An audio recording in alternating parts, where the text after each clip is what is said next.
Ar žinote, iš kur kilo tradicija minėti moters dieną? Ne. Nu, seniau gal kada. Ne. Nežinau, čia jau nuo senų laikų greičiausiai, kad yra. Nu, čia dar nuo tarybinių laikų, sakykime, vadinau. Nežinau. Ne, iš senų laikų turbūt. Moters diena, sakyčiau, iš Tarybų sąjungos parėjo.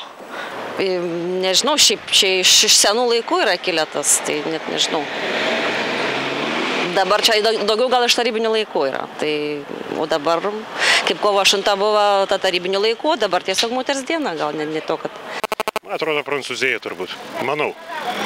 Bent iš bendro išsilavinimo. Gal žinote, kokiuose valstybėse švenčiama? Visam pasauliu. Rusijai. Nu, nelabai. Nežinau, bet kiek žinau, jinai yra tarptautinė šiaip moters diena. O kokiuose valstybėse konkrečiai, tai nežinau, negaliu pasakyti. Manau, visų Europos Sąjungose. Išskyrus gal, bijau sumeluoti, bet tikriausiai Amerikoje nešvenčiama. Aš nežinau to tiksliai. Ten, kur yra demokratija, jeigu teisingai. Ar jau pasveikinote savo moteris? Būtinai. Taip. Nu, šiaip tai neturiu.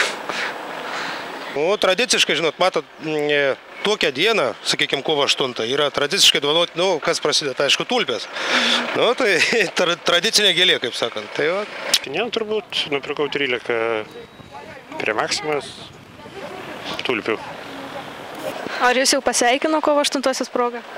Dar ne, bet tikiuosi labai, kad pasveikins, kai nuvažiuosiu į Kauną. Taip, dažniausiai gėlės. Kaip sekasi prekyba kovo 8-osios dieną? Ačiū, tikrai nesiskundžiam, vyrai myli moteris.